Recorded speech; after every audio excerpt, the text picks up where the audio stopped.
So before I dive into the details of our patient QA solutions, there are really several emerging patient QA guidelines and recommendations that I think you should all be aware of. The most recent is the release of AAPM's Task Group Report 307, which discusses the implementation of EPIDs for patient-specific QA and notes the value of the emerging use of EPIDs for in vivo transient dosimetry. This report really provides excellent guidance for using EPID for IMRT and VMAT dosimetry. In particular, it gives recommendations specific to both pre-treatment QA and during treatment or in vivo EPID dosimetry.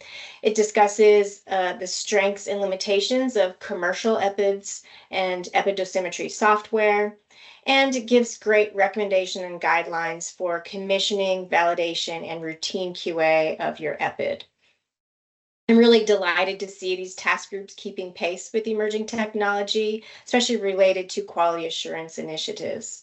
It can be challenging for physicists to stay ahead of the curve to ensure their quality assurance program continues to meet new demands and risks associated with advances we're seeing with modern treatment techniques. So really, TG 307 is a valuable resource, and if you haven't had a chance to read it, I suggest you do. We also did a webinar, myself and my colleague Shannon Holmes, who is actually one of the authors on the report. So you're welcome to go through and find that on our website as well.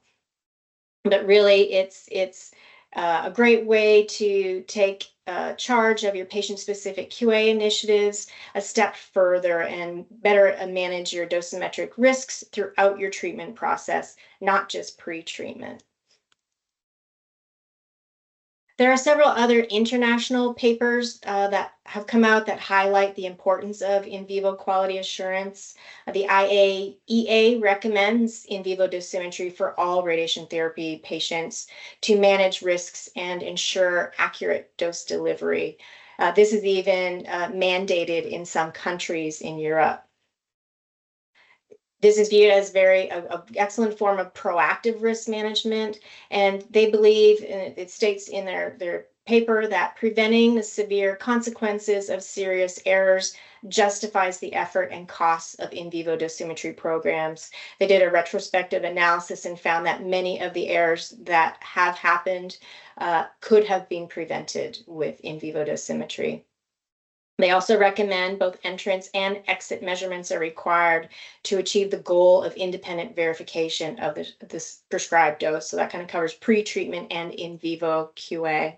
And as I mentioned, this has become a regulatory requirement in many countries. Another interesting article is risk management and human factor associations with radiation events. I know from my experience in the clinic that good people can still make errors, no matter how many checks and balances are in place. And this article kind of highlights that. They stated that the subjective daily cone beam CT reviews and weekly chart checks may lead to overlooking dosimetric issues related to treatment delivery. I'm sure a lot of physicists can concur that, a cone beam CT that was approved by a physician, you may found in your weekly chart checks that something looks a little off with it. So, I mean, there is the human factor, no matter what level you're at, how much training you've had, that is a consideration. So really automating the risk management process throughout a patient's treatment is really crucial for preventing errors and ensuring safety and quality for your patients. So I'm going to start by illustrating how standard imaging's patient QA solutions can be seamlessly integrated into your clinical workflow through automation and workflow efficiencies. So traditional patient-specific quality assurance includes plan calculation checks, which can tend to be less accurate for highly complex plans. We all know the scenarios where you don't have good agreement and you're just looking for a better spot to find that good agreement. So is that truly an optimal plan check? Potentially not, especially as plans become more and more complex. We also have pre-treatment delivery QA. This is usually performed after hours by the physicist using some kind of external hardware, such as a detector array. And this can potentially have limited resolution and accuracy, but this is what we've had to deal with. Vendors are coming out with higher accurate arrays, higher resolution arrays, but really it doesn't meet some of the standards of the resolution that we need for these very small, highly conformal fields. So standard imaging's pre-treatment patient QA solutions, such as IMSure 3D and our Adaptivo pre-treatment module, ensures the highest level of automation, efficiency, accuracy, and precision. As I mentioned, given the ever-growing complexity of modern radiation therapy treatments, physicists really need to work hard to ensure that their treatment planning system beam models and algorithms are fully validated to meet these demands, because these types of plans really do push some of these algorithms to their limits, and we need to understand what those limits are. Software solutions like our IMSure 3D plan check software allows gold standard comparison. It uses Monte Carlo-based calculation algorithms to really ensure the highest accuracy and precision that you need to make sure that you have confidence in your complex treatment planning capabilities.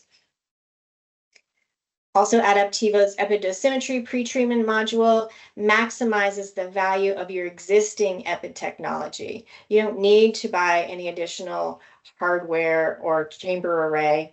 It takes full advantage of the EPID's superior resolution, large field of view, and predictable dosimetric response. And then furthermore, it requires no hardware phantom setup. So a lot of the pre-treatment QA could potentially be performed by your therapist with fully automated analysis and reporting incorporated into the software. The automated analysis also has email alerts incorporated that can be customized so that physicists are alerted when there is an issue or when the report is ready for approval. And this gives physicists the confidence that you can stay in tune with your patient QA issues requiring your attention, but you can also have time to prioritize your focus in other directions. You will be alerted when you need to be. So it's really plays into the efficiency of workload in your clinic.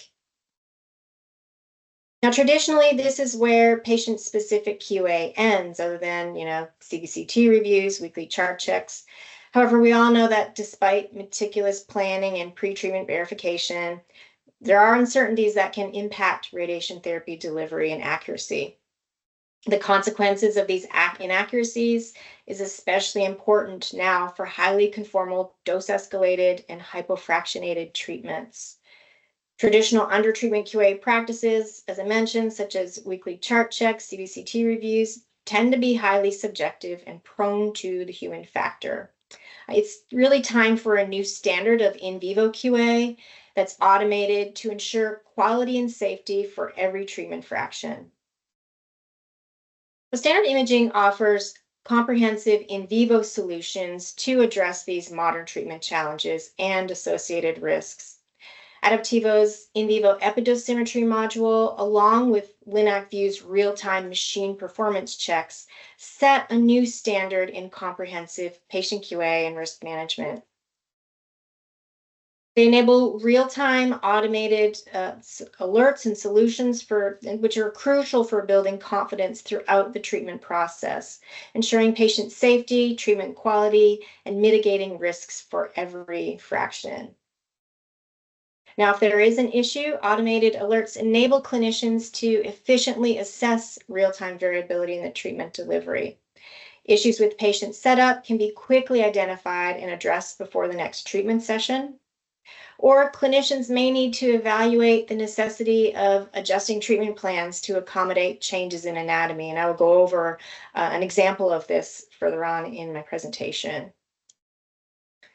And finally, LinacView works alongside Adaptivo to provide real-time machine performance data for every treatment delivery, empowering physicists to stay in tune with machine-related deviations and, in essence, proactively minimize your downtime.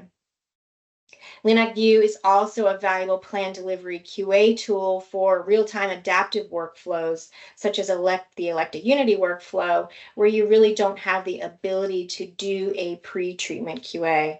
In that scenario, the combination of the high-quality treatment plan check of IMSure 3D prior to treatment, and then the immediate delivery QA of using LinacView after treatment provides a really valuable bookend for that workflow. So now that I kind of gave you an overview of how each of these fits into your clinical workflow and how they all add value, I'm going to dive a little deeper into some of the features of each of the software. I'll start with our IMSure 3D software. And as I mentioned, this software enables Monte Carlo accuracy, and I'll talk a little further about quick calculations and how it's fully automated. So the Monte Carlo algorithm is the SIMOCA algorithm, and it's been optimized for faster, accurate algorithms for plan QA. It has its roots in the Electa Monte Carlo algorithm for their planning system, but this has been optimized so that it can be used for double checks. It's also really recognized clinically and in research expertise within academic and commercial settings. You can find a lot of papers out there evaluating a SIMOCA algorithm. So you can have confidence that this is a solid algorithm to use for not only your plan double checks, but during the commissioning process, it truly is a integrity check of your beam treatment planning system, beam models, and algorithms. The power really is in our custom beam models, and this is a proprietary process that we have. We are able to support Electa, Siemens Linacs, variants, including Halcyon and Ethos, Accurate Tomotherapy, RadExact, CyberKnife, ZapX. Unity is a work in progress for this. Now, I mentioned quick calculations, so here are some examples.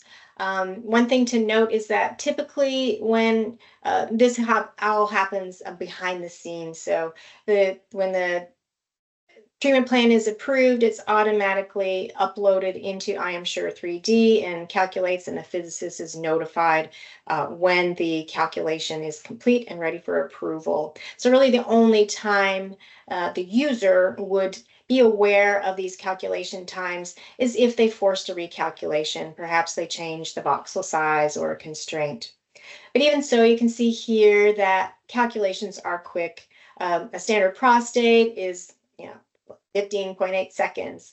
A little more complicated prostate with nodes of just less than a minute. And depending on your resolution, a more comprehensive head and neck plan could be just under 2 minutes for a 2 millimeter voxel size. So again, even if you do have to force a recalculation, you're not sitting there for 10 minutes waiting. It's just at most a couple of minutes. In terms of absolute automation, the application is entirely browser-based and has no local client. So this means that IMSure 3D is accessible anywhere on any computer that has access to the network. Upon logging in, you'll see your patient work list, and this shows all patients and plans associated. The plan status indicates which plans are awaiting review and which plans have been completed or approved. And then there's easy archiving tools so that you could keep storage and declutter your patient list. As you can see here, it's a very simple user interface. The workflow to get to this point is fully automated. A DICOM export from the treatment planning system triggers the calculations. There's parallel processing, so you don't have to worry if there's a lot of calculations bogging down the system. That optimizes the throughput. And once a calculation is done, the workflow is automatically updated, and you can configure an email distribution list to let people know when they're done and the results are ready for review. So really it fits seamlessly into any workflow. Plan quality review can be fully customized with configurable templates, comprehensive measures, and user-defined metrics. So you can see here, you can specify tolerances for critical structures or tumors, to match what you had used to evaluate within your treatment planning system. So here you can see a column for TPS values, SIMOCA values, and then the percent difference. If you want to have a closer look at where some deviations may exist, we do have an interactive image viewer option where you can scroll through and see where these deviations occurred and have a better idea of the clinical relevance of those. So lots of great decision tools at your fingertips. Okay, next on the list is the LinacView, which I had mentioned. As I mentioned before, it's a log file machine performance QA tool, and it provides automated analysis, clinically relevant alerts, and customizable notifications, again, for every fraction of a patient's treatment. The delivered versus the expected fluence comparisons are fully integrated into the patient workflow, and there's really no automatic machine performance there's also automatic machine performance analysis to assess treatment delivery issues and better predict and prevent future behaviors. So here you can see the results appear in a dashboard, and this happens literally seconds after delivery. So as soon as the treatment record is written, LinacView will grab that and it will automatically start calculating for each delivery and beam. You'll immediately know here that if there's an error that occurred, that wherever you have this located, the therapist will be alerted. You can also set up email alerts that can be sent to whoever you wish so that you will know when data falls outside of tolerance and you need to pay attention to it. And then the results are also stored in a patient-centered database for retrospective review and any data trending. So very helpful there.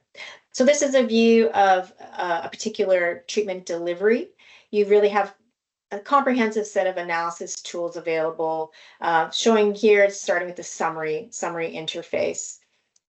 So this interface really allows you to quickly assess how each delivery parameter compared to the customizable tolerances that you had entered in your system. If you want to dive a little deeper into other specific areas, the data is organized within tabs for more detailed review. The colored tabs are associated with clinically relevant alerts that you can set up here. So green colored obviously means things are good. Then we have yellow and red. So in this case, we have a fluence versus plan deviation. If you want to see how any of these deviations affect the 3D dosimetry within the patients, we do have the option for an RT plan generation. So this way you're able to export the plan, the delivered machine parameters back into your treatment planning system. And then you can truly do an apples to apples comparison of any dose differences because you know you're using the same dose calculation engine as the original plan. So any change between your treatment plan and then the delivered plan is truly machine performance related. Again, we have easy PDF reporting to document the machine performance delivery. So even though this interface looks very detailed, it's very user-friendly. You can easily dive in however you choose to. The Fluence Details tab shows the delivered versus the treatment planning fluence comparisons. And again, this is something that would be helpful for immediate QA in the Electa Unity workflow. With LinacView, fluence is proportional to the total monitor units for each control point. And the corresponding gamma analysis can be overlaid on the treatment field shape. And the gamma distribution can also be viewed here.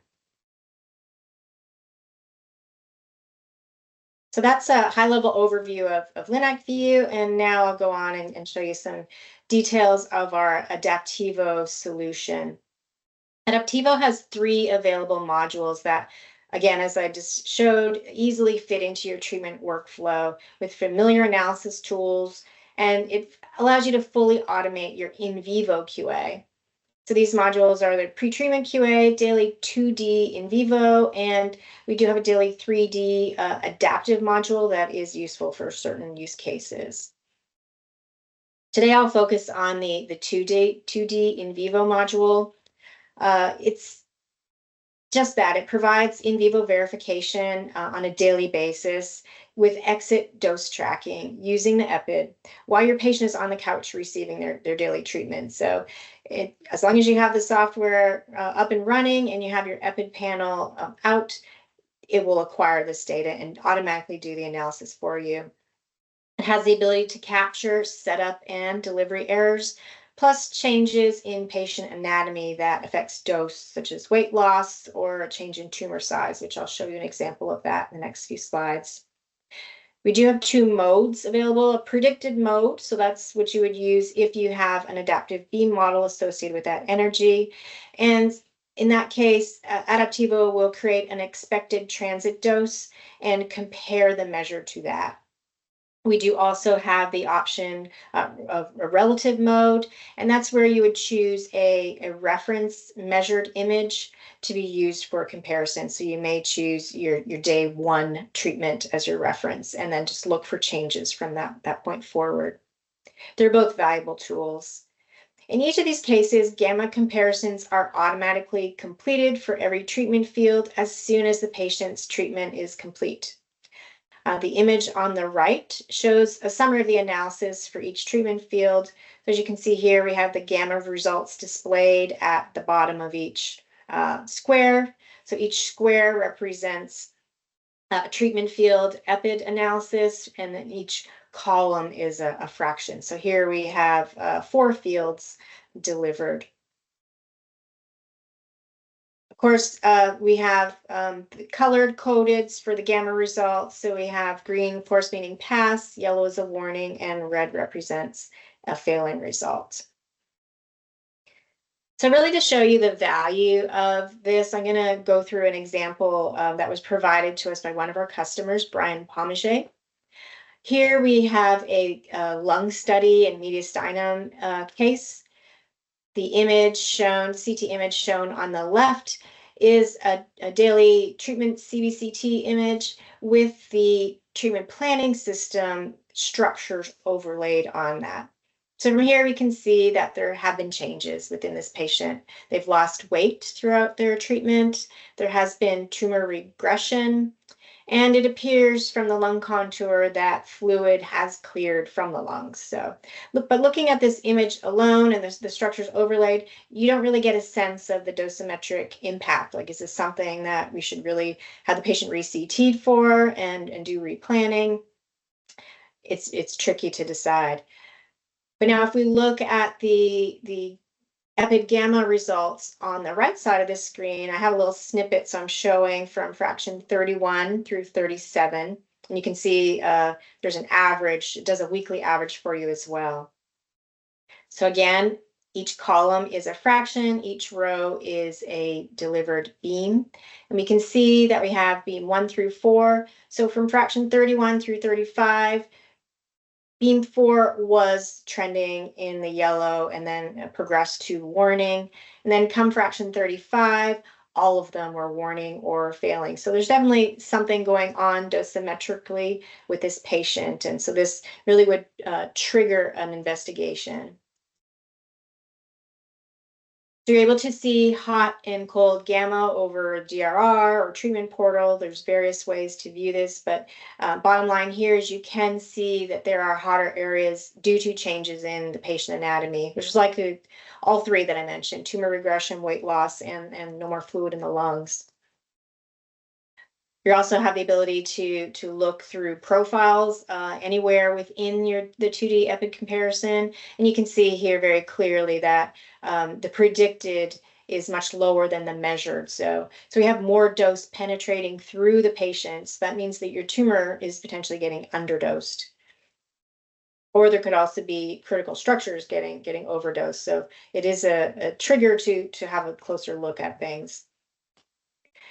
One thing I really like within the software is we do have the ability to show trending data.